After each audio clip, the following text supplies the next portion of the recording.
Hello student, online classes में आपका स्वागत है। आज आपके सामने एक नया टॉपिक लेके आए हैं। इंडियन एग्रीकल्चर के संदर्भ में हम लोग अध्ययन करेंगे भारतीय कृषि। पूरा स्वरूप अध्ययन करेंगे विस्तार से, पूरा डाटा के साथ में क्या क्या चीज़ें महत्वपूर्ण है। बहुत सारे एग्जाम में क्वेश्चन आते हैं इससे जुड़े हुए। तो चलिए अभी सिलेबस को स्टार्ट करते हैं और देखते हैं भारतीय कृषि में क्या क्या चीज़ें हैं, उसका क्या स्वरूप है। पूरा विस्तार से हम लोग अध्ययन करते हैं। तो जैसा कि आपको ब्लैक बोर्ड पर दिख रहा है, बहुत सारे मैटर्स इसमें हैं। सबसे पहले इंट्रो हम लोग देखेंगे। भारतीय कृषि के संदर्भ में, भारत के संदर्भ में, भारत एक कृषि प्रधान देश है और भारतीय अर्थव्यवस्था में कृषि का महत्वपूर्ण योगदान है। तो इस तरह से भारत में कृषि जो है बहुत ही महत्वपूर्ण है, मायने रखता है, क्योंकि भारत जो है कृषि प्रधान देश है, तकनीकी प्रधान देश अभी यहाँ पे नहीं है। अभी औद्योगिक विकास उस रूप में नहीं हुआ है जिस रूप में विकसित देशों में हुआ है। तो इस तरह से भारत में कृषि की प्रधानता है, कृषि आधारित सारी व्यवस्थाएं हैं। तो चलिए विषय वस्तु स्टार्ट करते हैं, देखते हैं प्रारंभिक अवस्था में कृषि कैसे प्रारंभ हुआ। तो जैसा कि आप जानते हैं, कृषि का प्रारंभ सिंधु घाटी सभ्यता से प्रारंभ होता है। आज हम जो है 21वीं सदी में आ चुके हैं। इतना लंबा सफ़र तय करने के पश्चात कृषि का पूरा क्रमबद्ध तरीके से देखेंगे क्या क्या विकास हुआ, क्या क्या परिवर्तन हुआ। तो जैसा कि आप ब्लैक बोर्ड पर आपको दिख रहा है कि कृषि व्यवस्था जो है सिंधु घाटी सभ्यता से प्रारंभ होता है और आज तक पहुंचा है। तो बीच वाली स्थिति में थोड़ा अध्ययन करेंगे।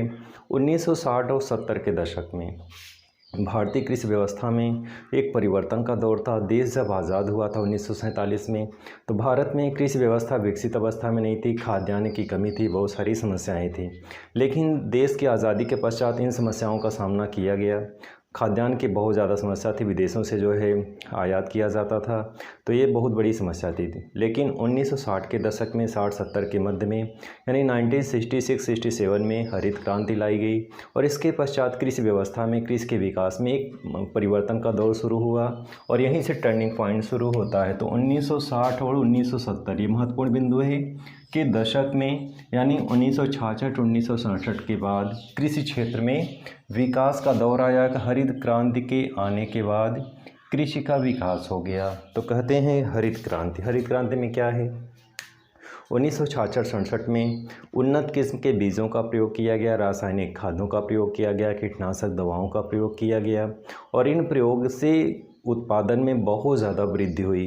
तो कहते हैं उत्पादन में इस वृद्धि को नाम दिया गया हरित क्रांति। यानी कृषि क्षेत्र में इन चीज़ों की सहायता से, इन चीज़ों का प्रयोग करने से कृषि क्षेत्र में उत्पादन में बहुत ज़्यादा वृद्धि हुआ, इसी को नाम दिया गया हरित क्रांति। तो हरित क्रांति जो आया था 1966-67 के दशक में, तो यानी 1967 में हरित क्रांति के आने के पश्चात जो है बहुत तीव्र गति से परिवर्तन हुआ और इस टाइम में HYV high एल्डिंग variety short name है। कभी कभी एग्जाम में क्वेश्चन आता है कि HYV क्या है। तो HYV मीन्स फुल फॉर्म क्या होता है? हाई एल्डिंग वेराइटी, अर्थात उच्च उपज वाले बीज, जो ज़्यादा पैदावार करने वाले बीज होते हैं उन्नत किस्म के, उनका प्रयोग किया गया। तो इस टाइम में, यानी जब हरित क्रांति के समय उन्नत किस्म के जो है बीजों का प्रयोग किया गया, रासायनिक खाद का प्रयोग किया गया, कीटनाशक दवाओं का प्रयोग किया गया, तो बहुत ज़्यादा उत्पादन में परिवर्तन आया। तो इसी को नाम दिया गया हरित क्रांति। तो HYV बीजों का प्रयोग किया गया था, यानी उच्च उपज वाले बीज, इनको बोलते हैं HYV का फुल फॉर्म हाई एल्डिंग वेराइटी, यानी उच्च उपज वाले बीज का प्रयोग किया गया और इसी का जो है परिवर्तन के कारण जो है हरित क्रांति आई। भारत में हरित क्रांति का श्रेय जो जाता है MS स्वामीनाथन को जाता है, जो तमिलनाडु के थे, कृषि वैज्ञानिक थे। इन्होंने निरंतर अपने अथक प्रयासों से, लगातार ये प्रयासरत रहे कृषि क्षेत्र में, कृषि वैज्ञानिक थे और अपने उत्तरदायित्वों का निर्वहन बहुत ही बखूबी निभाया और इनके प्रयास से भारत में हरित क्रांति के क्षेत्र में जो अचानक क्रांति आई कृषि क्षेत्र में और बहुत ज़्यादा परिवर्तन आया, देश जो है आत्मनिर्भर बना। तो कहते हैं कि भारत में MS स्वामीनाथन जो है कृषि के क्षेत्र में बहुत ज़्यादा परिवर्तन लाए। हरित क्रांति के जनक इन्हें कहा जाता है। हरित क्रांति लाने का श्रेय इन्हीं को जाता है। तमिलनाडु से बिलोंग करते हैं और वैश्विक लेवल पे पूरे विश्व में हरित क्रांति लाने का श्रेय डॉक्टर बोलाग हैं, उनको जाता है। तो डॉक्टर बोलाग जो हैं, इन्होंने वैश्विक लेवल पे गेहूं के बीजों पे शोध किया और वैश्विक लेवल पे जो विकासशील देश थे, चाहे पाकिस्तान हो चाहे भारत हो, भारत में 1960 के दशक में यानी 1960 के दशक में वैश्विक लेवल पे वो शोध कार्य कर रहे थे अमेरिका में रहते हुए। और अमेरिका में डॉक्टर बोरलॉग ने अपने लगातार शोध कार्यों से उन्नत किस्म के बीजों को जो है खोज किया। उन्होंने भारत में भी सप्लाई किया, पाकिस्तान में भी सप्लाई किया। तो जब भारत में 1960-70 के दशक में उन्होंने जो गेहूँ भेजा, तो यहाँ पे गेहूँ में 70% जो परिवर्तन आया, यहाँ पे कितने परसेंट आया था, तो 70% जो है गेहूँ के उत्पादन में क्या हुआ था, वृद्धि हुई थी और देश क्या बना, आत्मनिर्भर बना। तो उनका जो अथक प्रयास था जिसके कारण भारत में उत्पादन में 70% की क्या हुई, बढ़ोतरी हुई। यानी कि उनके प्रयासों के परिणाम स्वरूप ही भारत में 70% की बढ़ोतरी हुई और भारत क्या बना, आत्मनिर्भर बना। कृषि क्षेत्र में उनका वैश्विक लेवल पे बहुत ही विशिष्ट योगदान था। खाद्यान्न समस्या वैश्विक लेवल पे बहुत बड़ी समस्या थी। खाद्यान्न के बिना भुखमरी बढ़ रही थी, गरीबी बढ़ रही थी, लोगों की समस्याएं उत्पन्न हो रही थी। तो ऐसी स्थिति में उन्होंने गेहूं के क्षेत्र में बहुत बड़ा परिवर्तन किया और इसी उनके योगदान के कारण डॉक्टर बोरलॉग को, जो अमेरिका के थे, कृषि वैज्ञानिक थे, उनको 1970 में शांति का नोबेल पुरस्कार दिया गया। तो शांति के क्षेत्र में उन्हें नोबेल पुरस्कार इसी विशिष्ट उपलब्धियों के कारण दिया गया, क्योंकि गेहूं बहुत बड़ी समस्या थी और उन्होंने इस चीज़ से निजात दिलाने में अपनी अथक भूमिका निभाई। इसी क्रम में आगे बढ़ेंगे हम लोग। भारत में कृषि के स्वरूप के संदर्भ में अध्ययन करेंगे। भारत में कृषि का क्या स्वरूप है, जिसमें देखेंगे कुल क्षेत्रफल का 51% भाग पर कृषि कार्य किया जाता है। तो भारत में 51% पे कृषि कार्य किया जाता है। 70% जो आबादी है वो कृषि पर निर्भर है, उनकी आजीविका का साधन है। भारत एक कृषि प्रधान देश है। तो इस तरह से भारत में कृषि व्यवस्था होने के कारण देखेंगे यहाँ पे 3 फसल ऋतुएं उगाई जाती हैं। तो भारत में 3 फसल ऋतुएं हैं और इस तरह से भारत में 3 फसल ऋतुओं का उत्पादन करके कृषि का भारतीय अर्थव्यवस्था में अपना विशिष्ट योगदान देता। तो भारत में कौन कौन सी कृषि ऋतुएं हैं देखेंगे। पहला है खरीफ की, दूसरा है रबी की, तीसरा है जायद की। तो भारत में 3 ऋतुएं हैं। इनसे रिलेटेड एग्जाम में बहुत सारे क्वेश्चन आते हैं, तो क्रमबद्ध तरीके से हम लोग अध्ययन करेंगे।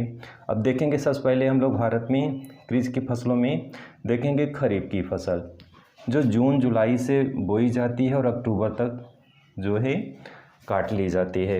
अब इसमें फसलें कौन कौन सी हैं, तो धान है, ज्वार है, बाजरा है, मक्का है, मूंग है, उड़द है, सोयाबीन है। सोयाबीन जो है इसे दलहन और तिलहन दोनों की फसल ये बोई जाती है। एग्जाम इस तरह से क्वेश्चन आता है कि सोयाबीन किसके अंतर्गत आता है, तो दलहन में भी आएगा और तिलहन में भी आएगी। इसको ध्यान रखेंगे, बहुत ही महत्वपूर्ण है। सोयाबीन दलहन में भी आता है और तिलहन में भी आता है। नेक्स्ट है मूँगफली है, सूरजमुखी है, लोबिया है, तिल है, अंडी है, कपास है और तंबाकू है। कपास और तंबाकू ये औद्योगिक फसलें हैं। तो इस तरह से आप ऐसे लर्न रखेंगे कि इन फसलों में कौन औद्योगिक फसलें, जो एग्जाम में ज़्यादातर बार आता है। नेक्स्ट में रबी की फसल है। डियर स्टूडेंट, यहाँ हम आपको कुछ टेक्निक सिखाना चाहते हैं। ऋतुओं की फसलों को कौन सी ऋतु किस सीज़न की है, इसको कैसे याद करेंगे। तो यहाँ पे 3 सीज़न है, खरीफ, रबी, जायद। आप सबसे पहले खरीफ का देखेंगे। खरीफ मीन्स जो ख़राब हो जाए। जैसे बारिश होती है तो आपकी सारी चीज़ें, चाहे कपड़े हों चाहे वस्तुएं हैं, जो भी चीज़ें आप बाहर निकलते हैं तो ख़राब हो जाती है, तो आप टेक्निक से तैयार करेंगे। खरीफ मीन्स बारिश के समय का फसलें, यानी मानसून के आगमन। मानसून जब आ जाता है तो बारिश होती है, बारिश होने पे जो है कपड़े भीग जाते हैं, वस्तुएं ख़राब हो जाती हैं। तो टेक्निक से याद करेंगे। यानी खरीफ की फसल कैसी है, मानसून वाली फसल है। जब मानसून का आगमन होता है तो उसी समय इस फसल को बोया जाता है, तो ये मानसून वाली फसल है। तो ऐसे याद करेंगे, खरीफ मीन्स जो ख़राब हो जाए, यानी बारिश होती है तो ख़राब हो जाता है, तो इसका मतलब कौन सी फसल है, ये मानसून के आगमन वाली फसल है। तो इस तरह से टेक्निक से याद करेंगे, खरीफ मीन्स मानसून के आगमन वाली फसल। दूसरा है रबी की फसल, इसको भी हम लोग टेक्निक से याद करेंगे। रबी मीन्स सूर्य होता है। सूर्य की किरणें कब अच्छी लगती हैं, ठंडी में अच्छी लगती हैं। तो ऐसे आप याद करेंगे, रबी की फसल जो है ठंडी के सीजन यानी शीतकाल में जो है बोई जाती है। तो रबी में देखेंगे क्या क्या है। तो रबी शीत ऋतु की फसल है और ये फसल अक्टूबर नवंबर से बोई जाती है और अप्रैल मई में काट ली जाती है। इसकी प्रमुख फसलें हैं, गेहूं है, जौ है, सरसों है, चना है, मटर है। तो ये इसकी जो है प्रमुख फसलें हैं। नेक्स्ट पे आएंगे हम लोग जायद की फसल।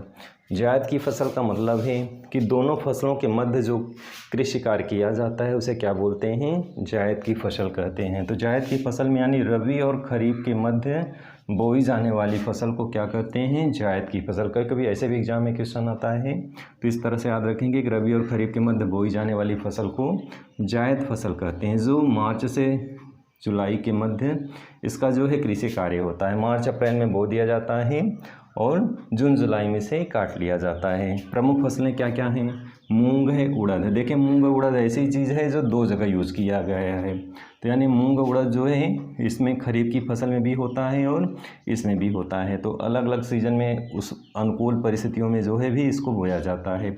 इसके साथ साथ और क्या है, तरबूज है, खीरा है, ककड़ी है, लौकी है, तुरई है, चिड़ा है, करेला है, तो इसके जो है प्रमुख फसलें हैं। अब डियर स्टूडेंट, इसी क्रम में हम लोग देखेंगे भारत की प्रमुख खाद्यान्न फसलें गेहूं के संदर्भ में और चावल के संदर्भ में विस्तृत अध्ययन करेंगे, जो इन दोनों से रिलेटेड क्वेश्चन आते हैं। तो खाद्यान्न फसलें गेहूं, चावल और अन्य अनाज हैं, लेकिन इस वीडियो में हम लोग केवल दो को कवर करेंगे। इसके साथ साथ मोटे अनाज भी हैं, जैसे बाजरा है, मक्का है, अन्य चीज़ें हैं, जिनको अन्य वीडियो में इसको कवर करेंगे। तो आज के वीडियो में गेहूं और चावल को कवर करेंगे विस्तार से। तो देखते हैं, जैसा कि गेहूं है, गेहूं जो है गेहूं के संदर्भ में हम लोग अध्ययन करेंगे। तो गेहूं भारत में 93 करोड़ 5 लाख टन वार्षिक उत्पादन करता है। तो 93 करोड़ 5 लाख वार्षिक उत्पादन करता है, और ये चीन के बाद द्वितीय स्थान है, यानी फर्स्ट में प्रथम स्थान चीन का आता है उत्पादन के मामले में और वैश्विक लेवल पे, और उत्पादन के मामले में भारत का जो है क्या स्थिति है, तो चीन के बाद इसका द्वितीय स्थान आता है गेहूं में। इसी क्रम में आगे चलेंगे तो ये सिस्टम प्रथम द्वितीय श्रेणी याद रखेंगे, चीन के बाद इसका जो है द्वितीय स्थान है। प्रति हेक्टेयर इसका 3093 किलोग्राम है उत्पादन में। इसी क्रम में आगे देखेंगे गेहूं की कुछ विशेषताएं हैं, जैसे ग्रेमनी कुल का रबी का फसल है। तो ग्रेमनी कुल आता है एग्जाम में, वैकल्पिक में शॉर्ट क्वेश्चन रहेगा 4 विकल्प में।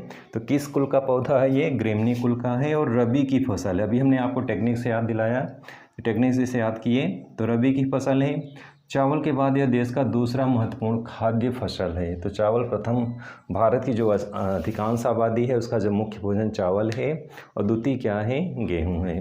तो इसी क्रम में आगे हम चलेंगे। तो ग्रेमनी कुल का पौधा है और ये चावल के बाद देश का दूसरा स्थान खाद्य फसल है। मिट्टी देखेंगे तो मिट्टी इसके लिए जो है दोमट मिट्टी उपयुक्त है। वर्षा 50 से 75 सेंटीमीटर। तापमान बोते समय 10 डिग्री सेंटीग्रेड और वृद्धि के समय 15 डिग्री सी। पकते समय जो है 25 डिग्री सी की आवश्यकता होती है। तो तीनों अलग अलग कंडीशन है, बोते समय 10 डिग्री और वृद्धि के समय 15 डिग्री और पकते समय 25 डिग्री की आवश्यकता होती है। प्रमुख उत्पादक राज्य भारत में कौन कौन से गेहूं उत्पादक राज्य हैं, इसमें जो है उत्तर प्रदेश है जो सबसे ज़्यादा उत्पादक राज्य है, फिर पंजाब है, पंजाब जो है प्रति हेक्टेयर में ज़्यादा उत्पादक होता है, फिर इसी क्रम में हरियाणा है, मध्य प्रदेश है, राजस्थान है, बिहार है, गुजरात है, महाराष्ट्र है। कुछ आंकड़े इसी क्रम में देखेंगे, जैसे गेहूं उत्पादक में चीन का प्रथम स्थान है, भारत का द्वितीय स्थान है और रूस का तृतीय स्थान है। तो ये आंकड़े हैं, बहुत ही महत्वपूर्ण आंकड़े हैं, इसको ध्यान रखेंगे कि वैश्विक लेवल पे गेहूं के संदर्भ में क्या स्थिति है। तो भारत में चीन का प्रथम स्थान है गेहूं उत्पादन में, भारत का द्वितीय स्थान है और रूस का जो है तृतीय स्थान है। इसी क्रम में और कुछ देखेंगे हम लोग। गेहूं की कुछ जो है किस्में हैं, अक्सर एग्जाम में इस तरह से क्वेश्चन आता है कि गेहूं की किस्में हैं या चावल की किस्में हैं या फिर कोई अन्य खाद्य जो है फसलें दिया रहेगा। तो गेहूं का जो प्रमुख खाद्य जो किस्में हैं, अर्जुन है, सोनालिका है, सोना है, कल्याण है, प्रताप है, जनक है। तो ये क्या है, गेहूं की किस्में हैं। एग्जाम में क्वेश्चन आते हैं कि जैसे अर्जुन दिया रहेगा, सोनालिका दिया रहेगा, सोना दिया रहेगा, कल्याण दिया रहेगा, प्रताप रहेगा और जनक रहेगा। तो ये जब लन रखेंगे आप तो आसानी से कर लेंगे कि ये क्या है, गेहूं की किस्में हैं। गेहूं में ग्लूटेन नामक प्रोटीन पाया जाता है। तो इसी क्रम में गेहूं में ग्लूटेन नामक प्रोटीन पाया जाता है और इसकी के साथ साथ 65 से 70% क्या पाया जाता है, कार्बोहाइड्रेट। तो ये भी लन रखेंगे, इस तरह से आंकड़े भी एग्जाम में क्वेश्चन आते हैं कि कितना कार्बोहाइड्रेट पाया जाता है, इसमें क्या विशिष्टता है। तो ये चीज़ जो है महत्वपूर्ण है। नेक्स्ट क्रम में हम लोग चलेंगे, चावल है। चावल ग्रेमनी कुल का उष्णकटिबंधीय खरीफ की फसल है। अभी हमने आपको बताया रबी और खरीफ की फसलों में किस तरह से क्या अंतर पाया जाता है, तो ये खरीफ की फसल है। चावल देश का प्रमुख खाद्य उत्पादक फसल है और ये शरद काल में अलग अलग कालों में अलग अलग बोया जाता है। तो देखेंगे जैसा इसमें अलग अलग काल में क्या क्या है। तो शरद काल में ओस, एग्जाम में इस तरह से क्वेश्चन आते हैं कि शरद काल में बोया जाता है या किस काल में। तो शरद काल में ओस जो है बोया जाता है, शीतकाल में अमन बोया जाता है और ग्रीष्म काल में जो है बोरो बोया जाता है। तो अमन और इस तरह से ओस, अमन और बोरो 3 प्रकार हैं, 3 जो है इसकी अलग अलग जो है क्या हैं, फसल की क्या है अपनी विशेषताएं हैं, तीनों प्रजातियां हैं, तीनों को अलग अलग टाइम में बोया जाता है। मिट्टी देखेंगे, चिकनी और दोमट मिट्टी दोनों उपयुक्त इसके लिए है। तापमान देखेंगे, 25 डिग्री से अधिक तापमान की आवश्यकता पड़ती है। वर्षा 100 से 200 सेंटीमीटर आदर्श मानी जाती है। 100 से कम वर्षा नहीं होना चाहिए, क्योंकि चावल के लिए मीन्स धान के लिए अधिक वर्षा की आवश्यकता होती है। तो 100 से कम नहीं होना चाहिए और 200 तक आदर्श माना जाता है। तो इस तरह से 100 से 200 सेंटीमीटर वर्षा की आवश्यकता पड़ती है। विश्व में चीन के बाद द्वितीय स्थान है, तो इसको भी ध्यान रखेंगे। विश्व में चीन के बाद कौन सी स्थिति है भारत की, द्वितीय स्थान है। तृतीय स्थान इंडोनेशिया का है, तो इसको ध्यान रखेंगे। यहाँ पे रूस था लेकिन यहाँ पे क्या आ गया, इंडोनेशिया है। तो यहाँ पे जैसे हमने सिस्टम बना दिया, चीन, भारत और इंडोनेशिया क्रम के अनुसार है। जैसे यहाँ पे चीन, भारत और रूस है, तो यहाँ चीन, भारत और इंडोनेशिया चावल के क्षेत्र में है। इसी क्रम में आगे देखेंगे भारत के प्रमुख उत्पादक राज्य कौन से हैं। तो पश्चिम बंगाल प्रथम स्थान पे है, प्रति हेक्टेयर पंजाब का प्रथम स्थान पे है। इसके पश्चात उत्तर प्रदेश है, बिहार है, आंध्र प्रदेश है, मध्य प्रदेश है, छत्तीसगढ़ है, तमिलनाडु है और कर्नाटक है। इसी क्रम में देखेंगे राज्य श्रेणी, राज्यों के अनुसार अधिक उत्पादक अलग चीज़ होता है, प्रति हेक्टेयर अलग होता है। क्रमबद्ध तरीके से देखेंगे तो गेहूं का जैसे उत्तर प्रदेश था प्रथम स्थान, द्वितीय स्थान पंजाब का था, तृतीय स्थान हरियाणा का, चतुर्थ स्थान मध्य प्रदेश का था। चावल में क्या है, प्रथम स्थान पश्चिम बंगाल में है, द्वितीय स्थान उत्तर प्रदेश, तृतीय स्थान आंध्र प्रदेश और चतुर्थ स्थान पंजाब में है। तो ये दोनों के आंकड़े हैं, दोनों के आंकड़े आपको लर्न रखने हैं। डियर स्टूडेंट, आज के वीडियो में आपने अध्ययन किया गेहूं और चावल का विस्तार से। अगले खाद्यान्न फसल इसी में ऐड होगा, लेकिन वो सेकंड वीडियो होगा, क्योंकि उसको हम मोटे अनाज के रूप में वीडियो बनाएंगे। और अगला जो दलहनी फसलें होंगी तो दलहनी और तिलहनी फसलों को एक में बनाएंगे, इसमें ऐड नहीं कर सकते, क्योंकि उनका नाम अलग अलग एग्जाम में क्वेश्चन आता है। प्रमुख दलहनी फसलें कौन सी हैं, प्रमुख तिलहनी फसलें कौन सी हैं, प्रमुख मोटे अनाज कौन से हैं। तो जब अलग रहेगा तो मिक्स नहीं होगा, तो आपको कन्फ्यूज़न नहीं होगा और ऐसे में क्लियरिटी ज़्यादा रहेगी। तो आज की वीडियो में बस इतना ही। अगले वीडियो में फिर से मिलेंगे, तब तक के लिए धन्यवाद।